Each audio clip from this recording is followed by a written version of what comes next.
زندگی میں کم از کم ایک بار تو آپ کو الٹی کا سامنا ضرور ہوا ہوگا اور آپ نے یہ سوچا ہوگا کہ یہ عمل کیسے ہوتا ہے، الٹی کیسے ہوتی ہے، وامٹنگ کیسے ہوتی ہے۔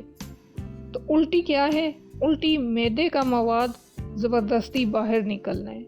یہ عمل دماغ کے برین سٹیم میں موجود ایک مخصوص حصے جسے اومیٹک سینٹر کہا جاتا ہے کے ذریعے دو مختلف راستوں کی مدد سے ہوتا ہے۔ یہ دو راستے مرکزی راستہ یعنی کہ سینٹرل پاتھ وے اور بیرونی راستہ یعنی کہ پیریفرل پاتھ وے کہلاتے ہیں۔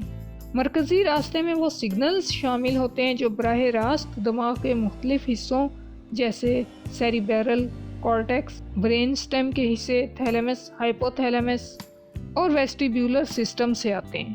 یہ سگنلز براہ راست ایمیٹک سینٹر تک پہنچتے ہیں۔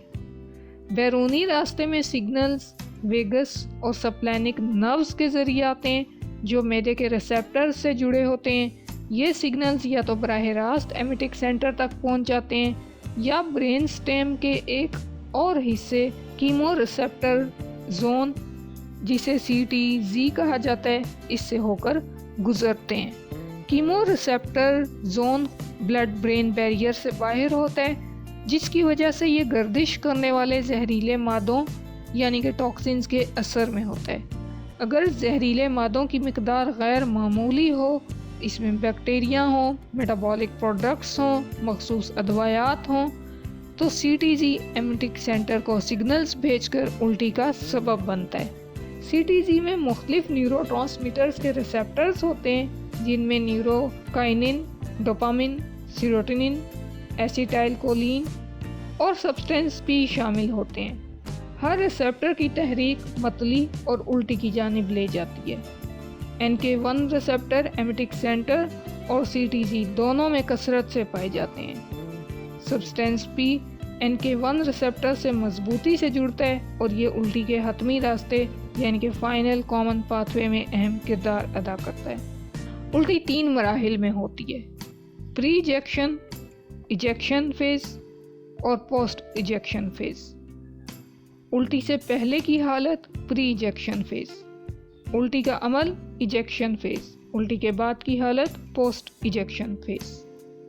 الٹی سے پہلے اکثر متلی محسوس ہوتی ہے مگر ہمیشہ ایسا نہیں ہوتا۔ اس کے ساتھ دیگر علامات بھی ہو سکتی ہیں جیسے پسینہ آنا، کپ کپی، دل کی دھڑکن تیز ہونا، معدے کی حرکت کا سست ہو جانا۔ پری ایجیکشن فیز میں انسان گہری سانس لیتا ہے، چھوٹی آنت میں موجود غذا معدے کی طرف واپس آنے لگتی ہے جسے ریورس پیریسٹالسس کہا جاتا ہے۔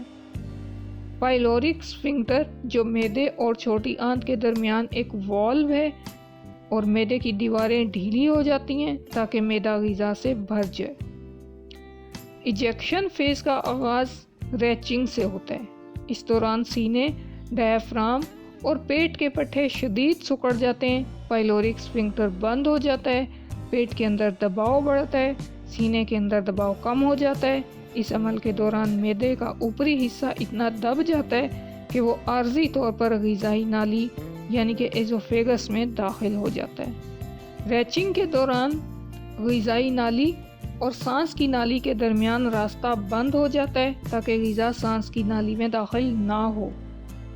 پوسٹ ایجیکشن فیز میں معدے کا مواد خارج ہونے کے بعد انسان تھکن اور پٹھوں کی کمزوری محسوس کرتا ہے۔ اس دوران سانس کی نالی اب بھی محفوظ رہتی ہے کیونکہ لیرنکس اوپر اٹھ جاتا ہے اور اوپری ایسوفیجیل اسفنکٹر بند ہو جاتا ہے۔ یہ عمل بار بار دہرایا جا سکتا ہے یہاں تک کہ معدے کا تمام مواد باہر نکل جائے۔ تو الٹی کہنے کو ایک عمل ہے لیکن اس کے پیچھے ایک پورا میکینزم ہے۔ اینٹی پیریسٹالٹک موومنٹ ہے لیکن غذا کو سانس کی نالی میں داخل ہونے سے روکا جاتا ہے، اور کوئی ایسے سگنلز ہوتے ہیں جن کی وجہ سے برین ایکٹیو ہو جاتا ہے اور وہ اینٹی پیریسٹالٹک موومنٹس کرواتا ہے، معدے کو خالی کرواتا ہے۔ یہ ایک ہیلدی ایکٹیویٹی ہے۔ وامٹنگ ہونے کے بعد ٹاکسنز نکل جاتے ہیں اور باڈی آہستہ آہستہ اپنی نارمل روٹین پر واپس آ جاتی ہے۔